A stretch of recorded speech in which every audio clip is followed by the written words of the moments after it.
A guy I know by the name of Dan Louzonis stepped out of a lucrative career in finance to create an entrepreneurial homeschool for his two children.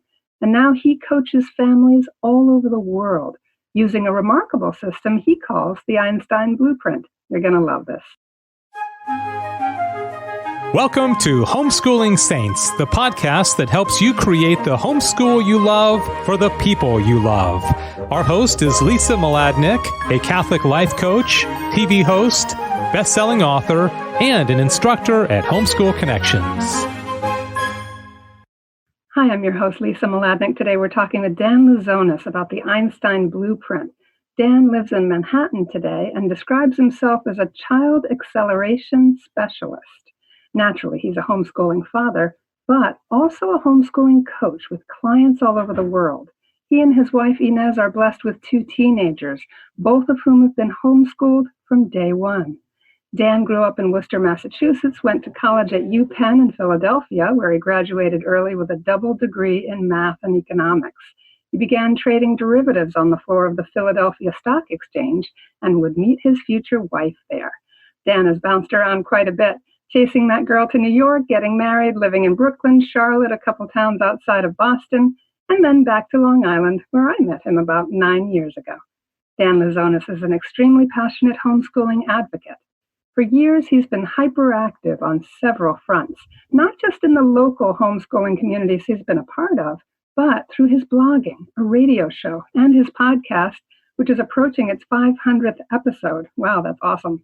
You'll find that Dan has a very aggressive and unique approach to parenting and homeschooling, which he refers to as the Einstein Blueprint. And you can find more about Dan at einsteinblueprint.com. And there's lots more links in our show notes. Dan, welcome to the program. Hi, Lisa. Great to be here. Thanks so much for making time. I know you guys are really busy and your wife is jetting off somewhere and everyone is so industrious at your house. Tell us how you all decided to start homeschooling. Just step us into a little bit of your journey. Yeah, Lisa, I didn't even though I have theoretically, I have an Ivy League education and I theoretically am well educated and well traveled. I'd lived in, at least a few parts of the country. I'd never even heard of the term homeschooling until I was probably 30, 31 years old. Never even heard of it. A lot of people grow up and they know someone who's homeschooled and they have 1 or 2 points of reference. And now that as we get older and they get younger, there are a lot more younger people who are growing up more immersed in this rapidly mainstreaming educational track. But back then, I literally didn't know anyone. I didn't even know what it was. And so my impression was very reflexive. I thought homeschooling, when I first heard of it, I thought it sounded crazy. I thought it was basically mom standing around at a chalkboard doing a makeshift classroom at home.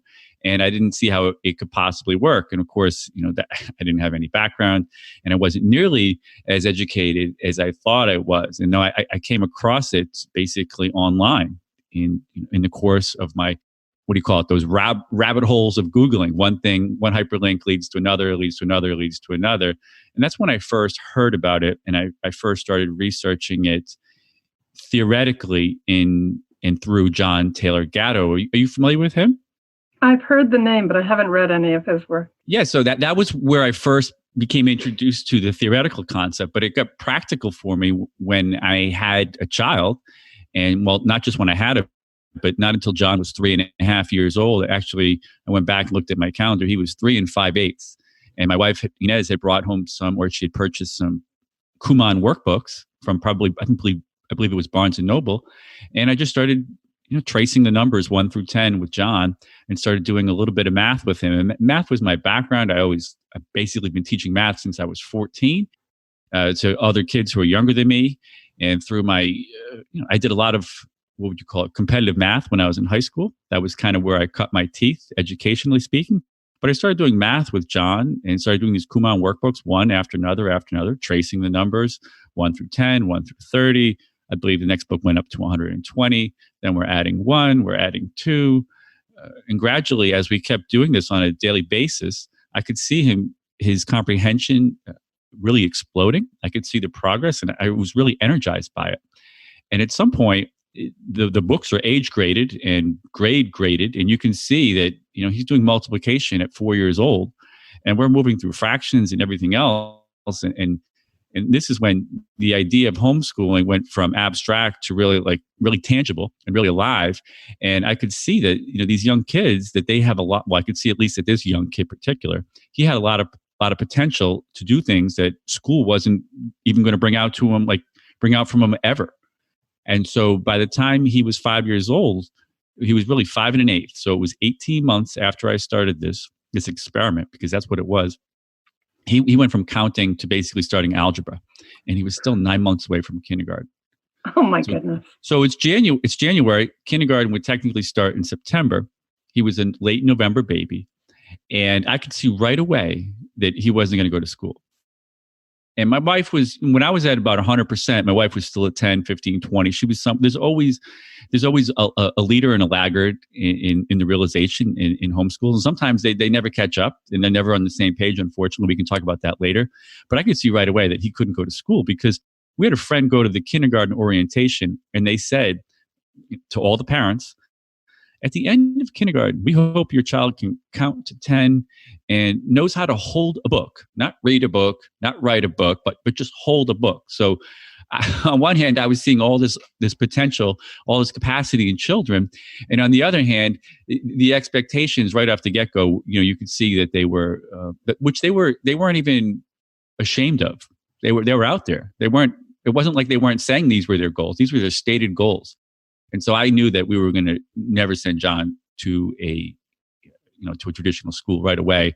And that's when, like I said, the whole abstract idea of homeschooling became real. And I started to research. We were living in the Boston area on the South Shore. I started to research, is there a homeschooling group around? And that's kind of the beginning of my journey. And there's a lot more to it than that, but that's kind of like my, what you call it, that's my story of origin. Your inciting incident. You suddenly have this epiphany that your son is accelerating like crazy. You found a strength in him, and you're starting to help him to really step into it and live it.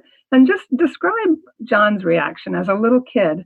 You noticed that his comprehension was increasing. What kind of excitement or energizing experience was that, do you think, for John? Well, I really don't know, because I don't have any other points of reference at that stage of my life. He's a fish doesn't know it's wet, and when you're a new parent, you're kind of in the fog of new parenthood, and most people are just playing defense, trying to get sleep and sneak out. And it's funny because before you have kids, we used to fight about which restaurant to go to. Then after you have kids, you're like, no, I get to do the dishes. No, it's you get the kids. And no, I want to go to the supermarket. It would Stop and Shop up there or whatever. And you would go through the Stop and Shop, and it would be pure bliss. And you would be going 1 mile an hour. So I didn't, I wasn't really thinking about anything other than, I really didn't have any vision. And what's amazing to me now is I have these young parents who have kids who aren't even born or 6 months old. And they say, I want to homeschool the kids. I want my kids to do this, this, and this. And they have this vision. And I'm like, I'm excited for you, because you're so far ahead of the game. I didn't have anyone that I could really plug into. I was cobbling together my mentorship, my guidance, and really operating off of instinct and going by the seat of my pants. And this is only 10, 12 years ago. People don't understand how much more developed the resources for homeschooling parents are today than they were even back then. Yeah. So as you developed your own methods, tell us about how they're unique, because you've described yourself as being very aggressive and unique, and I've watched it happen with your kids. They're amazing kids. Tell us about that. Step us into what that looks like in your home. Well, in terms of unique, what I discovered was basically that kids had massive capacities when they were young, 3, 4, 5 years old, 6. And I didn't know what they were. I sensed it. But then years later, after my kids were past this stage, I found an author named Glenn Doman. And he talked about how a child's brain is growing at an exponential rate from conception to age 6, and how there's this huge educational window of opportunity. And that kids who were I would say pushed, but kids who were really worked with at that young age, and how it had a tremendous ripple effect throughout their whole life. In other words, if you can get their vocabulary up at a young age, you almost can't catch them up later on. So language skills are important. Reading is important. Children who read at a very young age become very, very fast readers. Like my son, John, he can read a page anywhere between 15 and 17 seconds with semi-photographic memory. Now, if you think about this as an adult, what type of advantage does that give you in life if you can read fast? Bill Gates has said that if he could have, I think it was both Bill Gates and Warren Buffett have said that if they could have one superpower, it would be the ability to read faster, right? Because that's an ultimate intellectual leverage that you have at every moment. So I didn't realize this totally at the time, but as I work with more kids, including my daughter Christine behind John, as I dove deeper into the research of basically the brain and education, as I experimented with my guinea pig children, it all started to click. And like, this is like one of the big mistakes people make is they think, oh, my kid's going to learn to read when they go to school. They're going to learn math when they go to school. And everyone is just kind of forfeiting this early window of opportunity. And there's a lot of resistance to it. I mean, like I've been blasting out this gospel of, do a little bit of math with your kids when you're 4 for a long period of time. And I've gotten a lot of pushback. Let the kids be kids, and that, they're not developmentally ready. And where I diverge is that I completely and vehemently disagree with that. And I will say this, that, these kids have 16 hours in a day, or maybe 14 hours, depending on how long they sleep. If you just did 2 hours of math and reading a day, they'd still have 12 hours a day to be a kid. Like you're not taking away their childhood. If anything, what you're doing, and what I tell people is I don't want my kids to just enjoy their childhood. I want them to enjoy their adulthood. I don't want them to be 30 years old and just learning what homeschooling is. I don't want them to be in their 40s and just learning about some of these things like personal development and entrepreneurship and whatever. So I'm playing the long game here, and a lot of people, I think their reflex, and this we can get deep into homeschooling, and I think a lot of people's reflex is very anti-education. They think math is pain, right? And so they avoid it, and because math was pain for them, because school was pain for them, because reading and writing were pain for them, they transmit to that to their kids, even if they are homeschooling. Right. So they get this idea that everything has to be fun. Everything has to be animated cartoons and music and kumbaya. And I'm like, whoa, you know what? If your kid can master multiplication when they're 4, that's actually really fun. And it actually creates a very solid foundation that you can build everything else on, including violin, including art.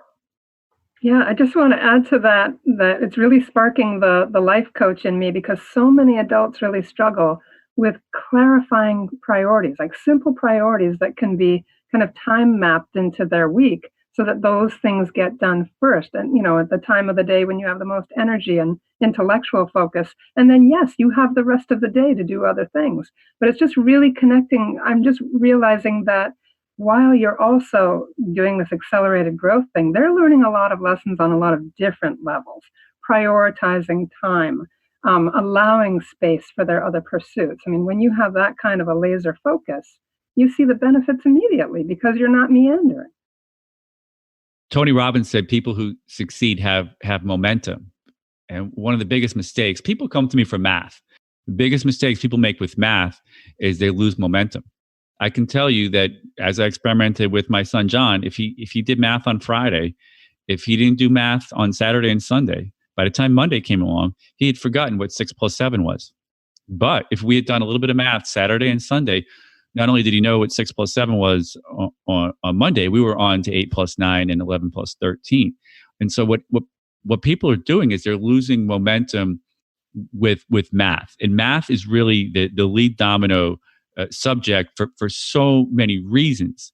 And it's also a big pain point for the homeschooling community, because a lot of the homeschooling community is led by moms. And, sometimes most often the dad is stronger in math, and the moms might feel overmatched in that area. And so, they have to do things like they have to find teachers and resources. It's not as easy to them. It's not as easy for them.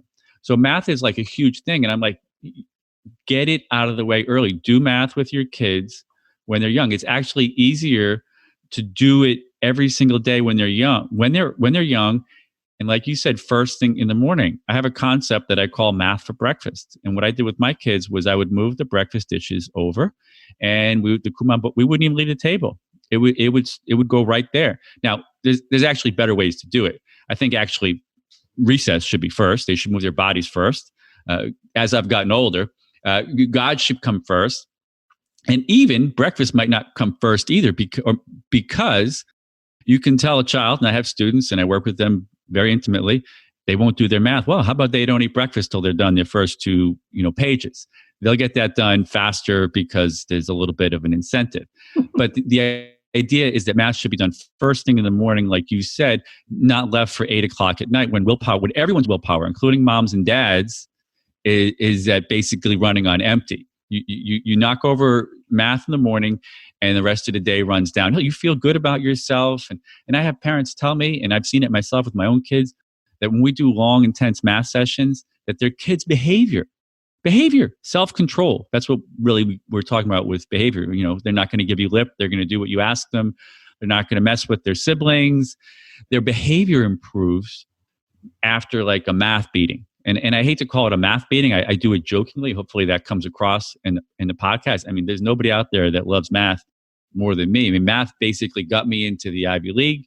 And the more I reflect on it, math was actually the foundation for everything that I've achieved in life.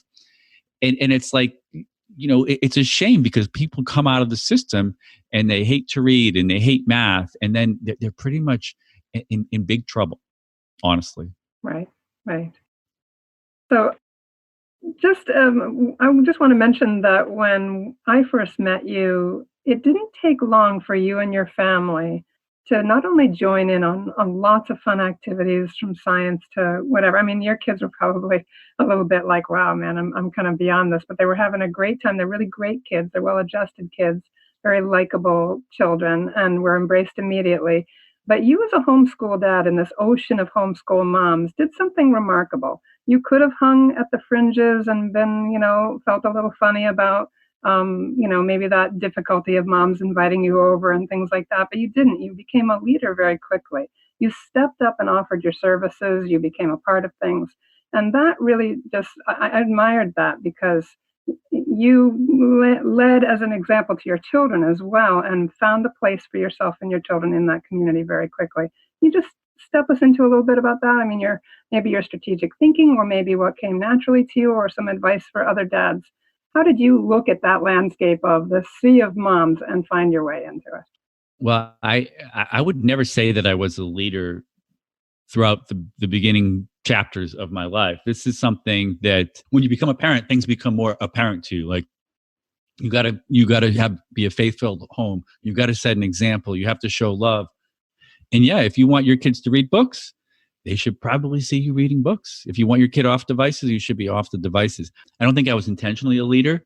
I think it was just, I was thrust into this proactive role. I'm in New York and I need to find other kids who are homeschooled, and it's not easy. We're not in Florida. We're not in the Bible Belt. And I literally had a 100-mile radius of where I was driving to get to one class for one kid, not for both kids. Nowadays, I say don't go there unless all your kids, or at least more than one, can get something out of it. And I was driving all over Long Island and into Manhattan, not driving into Manhattan, but taking a train in. And every year I got smarter. We have to get smarter too, because we have limited bandwidth. We've got more kids coming. We've got aging parents. We need leverage. And so every year my radius started to narrow. I think it went from 100 miles to 60 miles to 12 miles. And then at some point I said, well, why don't I just organize my own classes? Why don't I organize my own co-ops? And this isn't my own idea. I've seen other people do it. I've read about it online. And I said, you know what?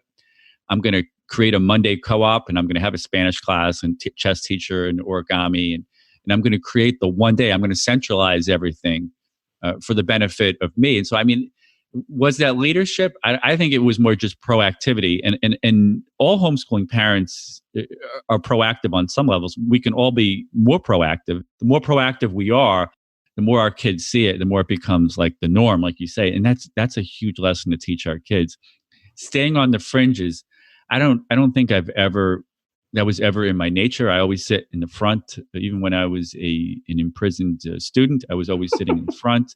If I go to a marketing conference, I always sit in the front. I don't know if my mother trained me to do that or if it's just kind of an ego thing. But being a homeschool dad, if I can talk about that, I never really thought of it that much. I don't know. I've alwaed been me. A fish doesn't know. A fish doesn't know they're wet. I've never even saw myself as a male in a female dominated area. And I never even thought about, well, this is funny because I never even thought about the male female dynamic because, well, honestly, I don't think I understood anything about women until I was married. And then it dawned on me again that I didn't know anything about women until I had a daughter. So, and then recently I was hit with another inflection point as, my daughter entered puberty and stuff. And I'm like, well, I'm still scratching the surface of this iceberg.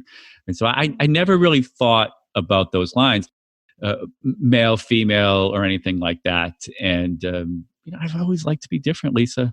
I was always the youngest guy at the golf course. I was always the only one with no hair, shaved head. It was in me to be different, and probably foreordained that I would be a homeschooler because that is the only way you can become really different. I think maybe that puts other people at ease too, Dan. When we're comfortable in our own skin, even people like you who are really, really driven, and you might not say, oh, this person is perfectly content.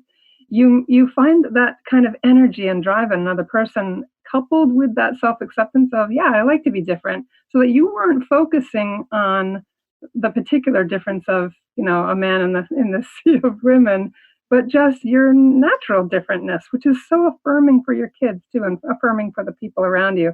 I think that's, we talk a lot in this conversation about things that are energizing, and I think that's one of them. One thing you said to me, which I remember, and it was years ago, you said that our homeschool kids have a lot of women in their life and they need male teachers. And you were an advocate of, well, this is what we have to do. We have to supplement, right? If we're good at teaching the piano but not math, we got to find the math teacher, the math class, the math resource, or whatever.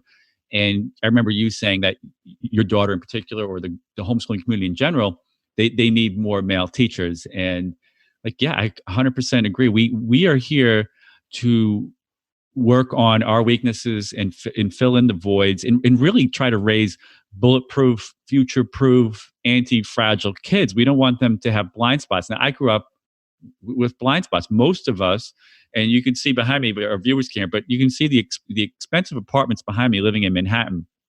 Most of us were raised on this school track. And even though I have a degree in economics from an Ivy League college, I can tell you that they did not teach me anything about how to thrive in the business world, right? And so one of the things that I really wanted my kids to have is not wake up when they're 35 and 40, not go through school, a farce of a school, and find out that actually they don't know how to thrive out there. And that's one of the big blanks that as my kids get older, I have pivoted away from academics and towards how can we create maximum time in money leverage in their lives? Because I'm talking about the end game here. Earlier, you asked me, how I'm different. What's different about the Einstein Blueprint? I would say that it's punctuated at the beginning by a more aggressive start, more focused, aggressive start, and at the end by a more aggressive end game, right? And if you play chess, the chess game is broken into the opening, the middle game, and the end game. So this what would you call it? This lexicon of the end game. I mean, when our kids leave, and your daughter just left, when they leave, we kind of lose a lot of leverage with them. We're lucky if they talk to us. Never mind listen to us or take our advice. So how they leave, the trajectory that they leave our homes with, the skills that they have, the knowledge that they have, the habits that they have, the values, of course, the godly morals that they have when they leave, that's it. Then we turn into real prayer warriors. We thought we were prayer warriors when we had kids, when they leave and when they start, courting and whatnot. So I'm very, very focused on the end game. And to me, that is entrepreneurship. It's not even the Ivy League. Yeah. And as a guy who went through the Ivy League too, you have a really different view of college. Talk about that with your kids. Are you guys looking at colleges? No, absolutely not. And so that's the thing. Most people think if they can only get their kid into a better school than they went to, that their kid will be better off. And that is a fatal myth out there. And by the law of induction, I can tell you, I went to UPenn. I graduated early. I had a practical major. There is no networking there. There wasn't networking there in the early 90s. You don't leave with some magical network. The whole thing is not nearly what anyone else thinks it's worth. And at the same time, what's happened with the democratization of knowledge and information and the communication revolution of the internet, the fact that I can teach this morning, I'm teaching a student in Taiwan, the fact that you can work from anywhere, the fact that you can learn anything, that you can reach people, that has totally changed the educational game for the better, but only if you understand it, right? You can put your head down in the sand and act like it's 1985 and the only path to a brighter future is to go to college and get a degree and whatever, because back then that was the only path. We didn't have the internet. I mean, you arguably still should have been able to homeschool and be resourceful and start your own business and learn, find mentors and do all these, things that, I advocate for now. But back then it was harder. Right now, the hurdle, the excuse hurdle is so much lower. You can take MIT and Harvard classes online, but they're not going to get you anywhere. They really aren't. And at the same time, you can follow entrepreneurship podcasts and blogs, and you can empty your closet and sell your goods. And I have both my kids working now. Both my kids, pretty much their main focus, and one of the main reasons we moved into Manhattan was so that they could hustle and grind and get the everyday, I would call it the ubiquitous economics lesson. It's not just economics. But there's a lot of educational value just to walking around Manhattan. What is that? What are they protesting? What do they sell? But so that they could work. And if I can just share one vision, when my kids were really young, we went to Florida. I got the idea that why should I winter in Boston when Florida is warm? And we ended up going to Florida. We've done this about 5 or 6 years for a whole month, wintering, snowbirding. We call ourselves the youngest snowbirders. And one day I had the radical idea that my wife and I could go out to eat without the kids. And I asked a friend of mine who lived down there, I said, can you get me a babysitter? And he got us a babysitter from his church. The 16-year-old girl shows up to babysit my young kids, and she shows up in a brand new car. And this was probably 10 years ago now. And it dawned on me that not only did she have a brand new car, she bought it with her own money. It turns out this girl was working all week long, babysitting. And it dawned on me that because she had this leverage of being homeschooled, that she wasn't burdened with tests and homework, and that she had control over her education and control over her time, that she could work all week long, and that she could make a boatload of money, that she could build a career and a bank account at a young age and not start $100,000 in debt like a lot of people are starting now after college. And so that seed was planted in my head by the example of another homeschooler way back when. Right. And we're so enslaved to this college debt thing. I mean, it's threatening at this point with some of the political rhetoric going on to even crash our economy. But this is one of the big lies. As there's been a gradual inflation in the economy generally, and with its spikes and everything, as an economist, you understand that far better than I do. But college costs have skyrocketed way out of alignment with the rest of society, and it feels like such a shell game to me. That they know they're in our heads. They have this psychological hold over parents about wanting the best for their children. And so we waste all this money, put our children in debt, perhaps for the rest of their lives, which delays their ability to start families and own businesses and own their own homes. And so we start off with this horrible thing hanging over their heads. Whereas the child who's entrepreneurial as a kid and learns to be financially in control and to learn how to, as you said, to go, what do you call it, grinding? Hustling and grinding. Hustling and grinding. That's a kid with confidence in the economy who doesn't waste 4 years if they don't need that specialized education. If they're not going to be a doctor or something that needs a very particular track of education, most of the kids, can find other ways. As you said, there's so much online. There's even Ivy League courses available online, many of them for free or low cost for homeschooling students. So what advice would you give to homeschoolers, especially those who need to be earning an income from home? You're juggling a lot while you're homeschooling your kids, and you're doing it effectively. What kinds of pointers would you give us? Well, there are a couple of big mistakes to avoid, and one of them is recreating school at home. There are a lot of, when people are new homeschoolers, they're like, well, I need to buy a curriculum. curriculum. This is kind of a reflexive, it's very understandable. I need a curriculum. And so they go buy a canned curriculum because there's a lot of demand for it. And because there's a lot of demand for it, there are a lot of products. This is the economy at work. There are a lot of products out there that say, "Whoa, we're a complete curriculum for this, this, and this, and we're Christ-centered," and they say all the buzzwords. And so most new homeschoolers start out with a complete curriculum, and then they rapidly learn that they need more than that. They need piano. They need more holistic philosophy. So I'm not going to discourage anyone from buying a curriculum, but I want them to understand so that very quickly that you can't recreate school. You can't recreate school at home because, there's a variety of reasons which we won't go into, but the kids aren't going to be happy, right? And the second thing the second big mistake that new parents make is they overschedule the kids. They sign up for this class and this class and this class and this class, just like I did. My radius was 100 miles and 60 miles. And at some point, and I only have 2 kids, which is not a lot of kids in this community. But at some point, they spread themselves too thin, and everything basically, everything goes goes to put. They're not getting enough math in, they're not getting enough reading in, the laundry's piling up, and so on and so forth.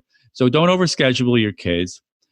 Don't rely on a complete curriculum. Cobble together what works for you. And also, mom and dad have to do research. The more research I did, the more I worked on my own head game, my own knowledge, the more leverage I generated, the more confidence. Confidence is huge. A lot of homeschoolers quit because they lack confidence. They just buy a new curriculum. It doesn't work. Then they start curriculum hopping. I'm going to buy this math curriculum. I'm going to buy this history curriculum.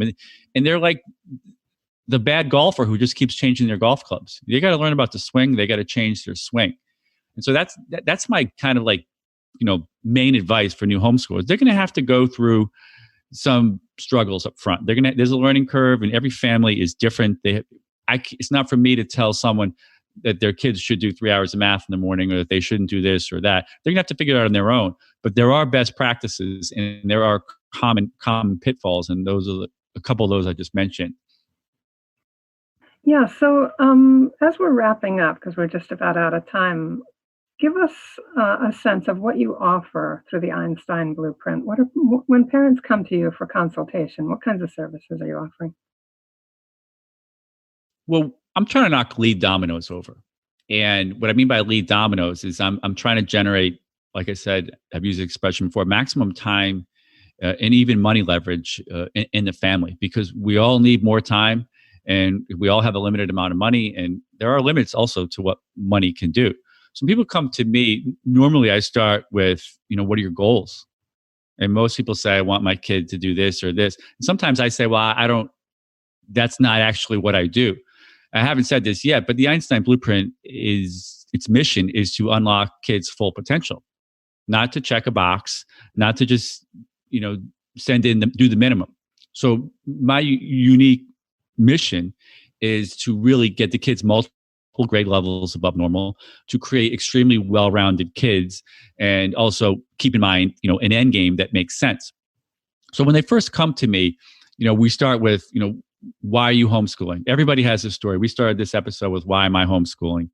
And your goals can change. They will change. We don't know everything. And if we haven't learned anything from the last year or 2 or 10, then we're not learning and growing ourselves. Your goals will change, but it has to start with goals. And then the question is, what's the fastest way to get there? The low-hanging fruit, just as if somebody went on a diet, you'd say, well, you got to stop eating what you're eating. The low-hanging fruit is ultimate or complete screen detox. My kids were raised on 0 television. And I don't know how you can create readers. I haven't seen it yet. How you can create readers when you have a family whose subconscious is taken over by what they're watching on Netflix, kids watching animated cartoons. So when you come into my world, you're going to learn real fast that we don't mess around, and that there's no place for video games and passive video consumption. And on top of that, or what we'll build on top of that, is what do you do first thing in the morning? And it's going to be math, and it's going to be reading. It's going to move in the bodies. And it's very simple. If you're looking for a complicated system, there's Pinterest.com. And you can go look at all those moms out there that have these perfect homes with clean tables and basically nothing going on. And you can try to do that on your own. But most of us in the real world know that a homeschool house is very messy. that there's a lot going on, that things get complicated really quick, and that you really do need the leverage of having kids who read books. So you can just throw books at them and say, hey, you're going to teach yourself science. You're going to teach yourself history. You really do need kids with a long attention span. Kids who are on screens every day, they don't have the attention span to do hard work. They're not going to practice the violin. They're not going to do math. They're not going to go deep inside their own imagination. Right? That's another component of the Einstein Blueprint. Art to me is more important than math. And I'm a math guy. Albert Einstein said, everybody agrees. Albert Einstein, he personifies genius. He's one of the smartest people to ever walk the earth. He says imagination is more important than knowledge. I didn't have an art class after 7th grade on a traditional route. And I had to, as a homeschooling parent, think about how can I cultivate creativity in my kids. So again, what the Einstein Blueprint is, we're reverse engineering success. We're looking at what Albert Einstein, Steve Jobs, Oprah Winfrey, Marie Curie, what all these super successful people have done throughout the ages, and we're just going to reverse engineer the past on how they got there. That's what it is. So it's a very big concept. It makes a whole lot of sense, but again, nobody's doing it. Like nobody's doing it. Even within the homeschooling community, there are very few people whose goal is, I want to unleash my kids' full potential. I tell people there are 20 valid reasons for homeschooling, any one of which all on its own is valid. If your kid's getting bullied at school, you got to pull them out. If you want your child to go closer to God, if you want to have stronger bonds with them, if your child is a good tennis player or whatever, there are 20 valid reasons for doing it. I say, why not homeschool your kids for all 20 reasons? Why not do it so you can raise entrepreneurs, so you can have tighter bonds, so you can travel the world? I didn't get to this yet, but we've been to 15 countries and we've lived overseas.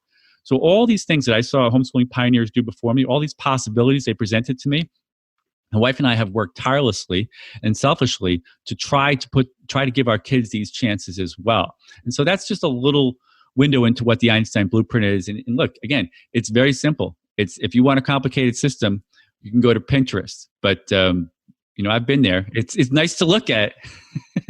Right. But it's very sterile. It's like a lot of social media. It presents a false front because you can push everything out of the way of the frame of the camera when you take a picture like that. And that's the unfortunate, that creates a lot of anxiety, I think, for our young people too, that gets in the way of them doing what you're describing, which is developing their own imaginations and going deep and being confident and knowing how to be strong in the world, to be durable, to be bulletproof, as you said. It's so exciting to think about just stepping back and looking at what are our reasons, what's our why, and what's our end game, and how can we help our kids to really be firing on all cylinders. Any parting thoughts, Dan, before we wrap up? Yeah, absolutely. How can we give them the education that we didn't have, right? That, I get angry that I was introduced to business at a young age, but it wasn't anyone's fault. It just was what it was. But it would be my fault if I didn't do anything about it. If I let these, I wouldn't say sins, but if I let these generational curses, just keep going on and not pattern interrupting them. Yeah, that would be a shame. I believe that my role as a parent is literally to unleash my kids' God-given potential. I think it was Stephen King, who's not even a Christian, I believe. I think he said, if God gave you the ability to do something, why in God's name would you not do it? And I look at myself and I feel angry and frustrated on many levels, that in the sense that I didn't reach my full potential. I'm still growing, and that's exciting. But I'm doing things in my 40s that there's no reason why. Look, the whole world of personal development and entrepreneurship, there's no age minimum on them. These kids can start these things way younger. And one thing that I will point out is that Warren Buffett, people think of him as some guy who sits there and got lucky and invested in stocks. By the time he was 18 years old, he had already tried 20 businesses. People don't know this. He was putting pinball machines in barbershops, and he was doing all sorts of things. And so one of my core principles with the Einstein Blueprint is really just start early. Don't delay anything. Just start everything now. Even if you can just put a toe in, even if you can just introduce your child to it, just start early. Stop waiting. And, with active, ambitious parents who have God first and who have, who are future focused, it's pretty easy when you get your priorities straight. Beautiful. And I feel like when we jump in and we have faith like that, or we allow ourselves and our children to have a vision for their lives, God really blesses that. God, I believe, I'm not so good with the Bible, but I believe God wants us to live life. I think it says in the Bible to live life to the fullest. I'm not sure what verse that is, but someone else out there knows. But we can't live life to the fullest if we are on an antiquated educational system, if we are not teaching our kids directly, if we're not modeling growth and the value of education, and if we're not really, waking up every day excited to do something new and learn and get better. Like that to me is not just the Einstein Blueprint. I think that's God's blueprint for us. Amen. All right. Thank you, Dan, so much. It's been just a delight having you with us. And everybody, note that on the second Wednesday of every month, Dan does his short feature too on the Einstein Blueprint. And make sure that you're listening to that. Check out EinsteinBlueprint.com. We'll also have the link to Dan's Einstein Blueprint podcast on our show notes, a link to his YouTube channel, and a link to the 111 books he read in 2016. I'm sure there's a great story behind that. And as always, just so much fun, so interesting talking with you. Everybody hold on for our short feature coming right up.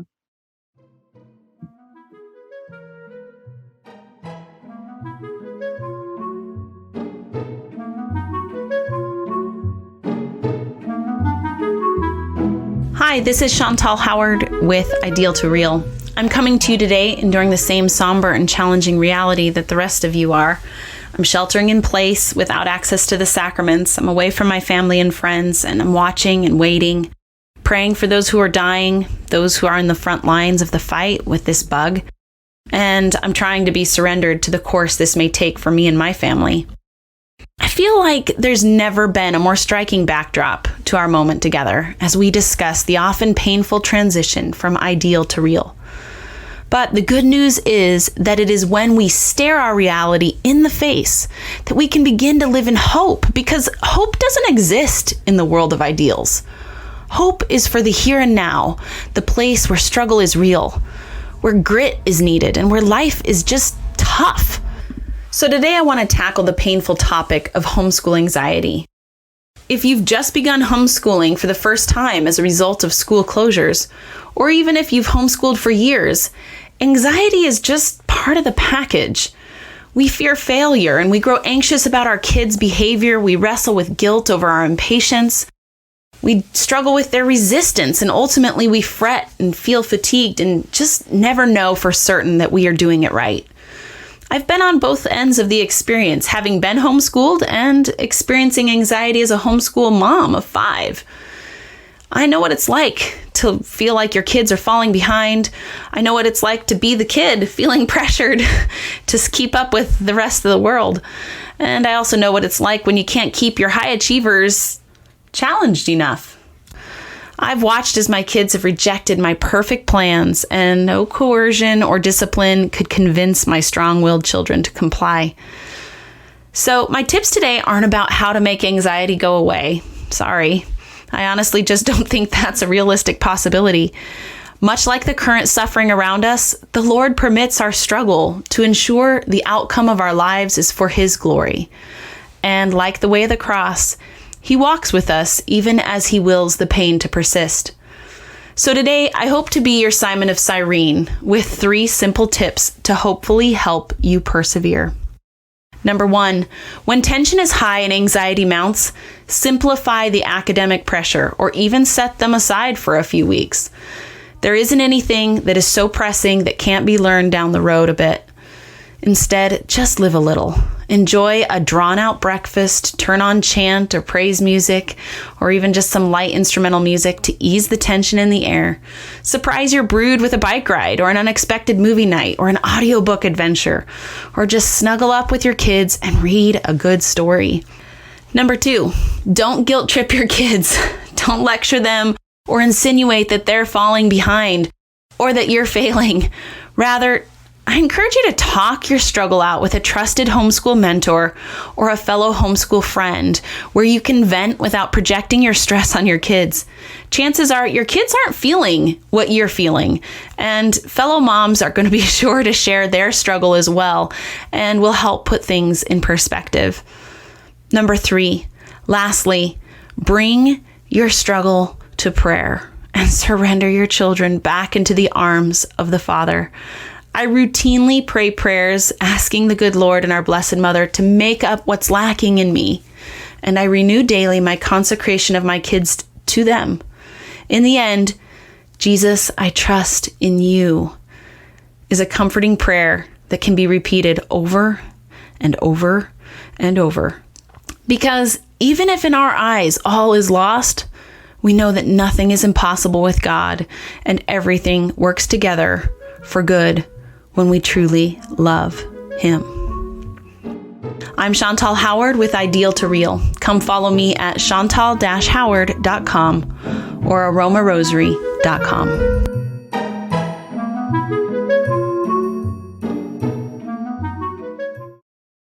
That's our show for today. Our program is sponsored by homeschoolconnections.com, where you can get online courses for your grade school, middle school, and high school student. Learn from the experts and make your homeschooling easier. Be sure to leave a review and share this podcast with your friends. And we'll see you next time here on the Homeschooling Saints podcast.